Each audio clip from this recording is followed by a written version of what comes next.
Acerca de las causas de la pregunta sobre la generalización de la violencia, es importante resaltar que la violencia se ha generalizado de cierto modo también en el escenario cultural. No solamente la violencia cultural simbólica que existe hacia lo diferente, hacia el pensamiento distinto, la construcción simbólica que existe en nuestro país acerca de lo diferente como el enemigo, sino también como a través de quienes difunden masivamente la cultura o quienes implantan la cultura en el sentido común de la gran mayoría de la población, que son los medios masivos de comunicación, generan una serie de prejuicios, de concepciones, de nociones que se validan cotidianamente en la práctica. Es así como, por ejemplo, los noticieros de esos medios masivos de comunicación están destinados, encaminados a promover la guerra, a promover el odio fratricida, a promover la indiferencia y en el aspecto sobre todo que tiene que ver con la guerra, a azuzar la guerra, a generar rencores, a generar enemistad, a generar distanciamiento entre los mismos colombianos, llamando a un supuesto sentido patriota que es solamente el proyecto de algunos que pretenden pues, que en el país no exista libertad verdadera de expresión. Es como los noticieros muestran diariamente la guerra como un asunto de unos bandidos o unos terroristas que se enfrentan contra un Estado legal, legítimo, y esa es la construcción simbólica del odio que representa ese enemigo, ese terrorismo que es el enemigo en últimas, ¿no? Pero también culturalmente cómo se implanta a través de otra serie de programas muy poco educativos, muy poco formativos, como las telenovelas, la idea del estilo de vida narcoparamilitar, del estilo de vida traqueto, del estilo de vida fácil del sicario, del ladrón, ¿sí? Y eso permea a nuestra juventud, permea a toda la sociedad. La violencia se implanta en la mente de las personas en la medida en la que se naturaliza por completo en nuestro país la muerte, en la medida en la que ese estilo de vida que se promueve a través de todos estos programas se convierte en la forma más fácil de vivir, en la forma de conseguir dinero fácil. Es la promoción absoluta del individualismo, pero no solamente eso, sino también en algún momento de ideas fascistas, de eliminación del otro, de eliminación de la diferencia, en ideas que están ligadas también a la xenofobia, al racismo, al machismo,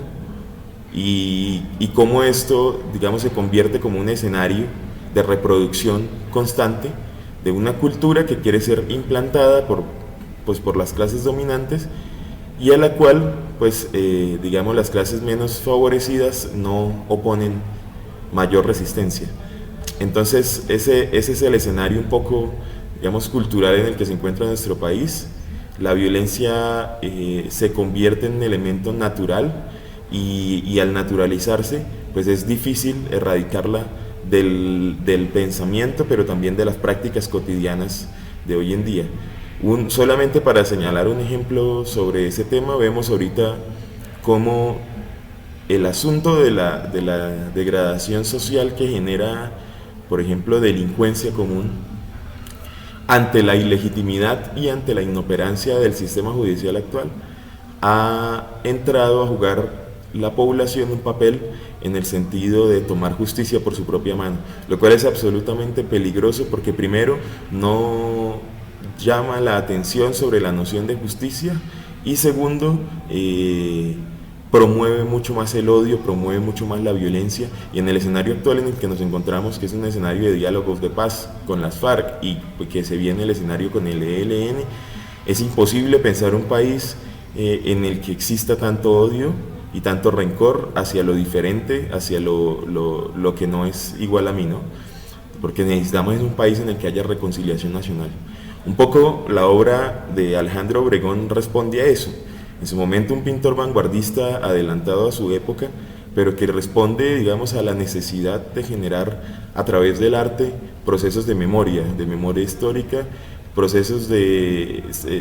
digamos, de escribir lo que significaba o lo que significa aún hoy en día la violencia política y cómo el arte se convierte en un medio también para la superación de la guerra y para la superación de esa noción violenta que tenemos los colombianos. La expresión de conflictos bipartidistas a raíz del asesinato de Jorge Eliezer Gaitán y las distintas masacres llevadas a cabo por alcaldes, policías, militares, grupos armados liberales y conservadores alrededor de la nación se reflejan en cada una de las críticas pinceladas de Alejandro Obregón, que sin lugar a dudas desnuda la realidad de nuestro país, tal y como ya se desnudó y mutilado el cuerpo ya sin vida de aquella mujer encinta, envuelta en las sombras de la barbarie, la desesperanza, el horror y la muerte de lo que en aquel entonces y hoy en día sigue siendo la violencia de nuestro país. Esta y muchas obras de Obregón reflejan distintos escenarios y episodios de la nación y nos hace entender la importancia que tiene el arte para generar memoria y verdad. Esto hace posible a futuro la reparación y la reconciliación, perdón y olvido para las víctimas de este violento conflicto. Para salir de este ciclo de violencias, como parte de la pregunta que se plantea en el ejercicio audiovisual, entendemos nosotros que pasa por no solo, digamos, la reincorporación de los actores armados a la vida civil, sino fundamentalmente con la solución estructural a los problemas centrales que generaron el conflicto en su expresión armada. Fundamentalmente nosotros planteamos que debe haber un orden de procesos, un cúmulo de cambios referentes a temas económicos y sociales como la solución al problema de la pobreza, de la desigualdad estructural que vive el país, que va en aumento,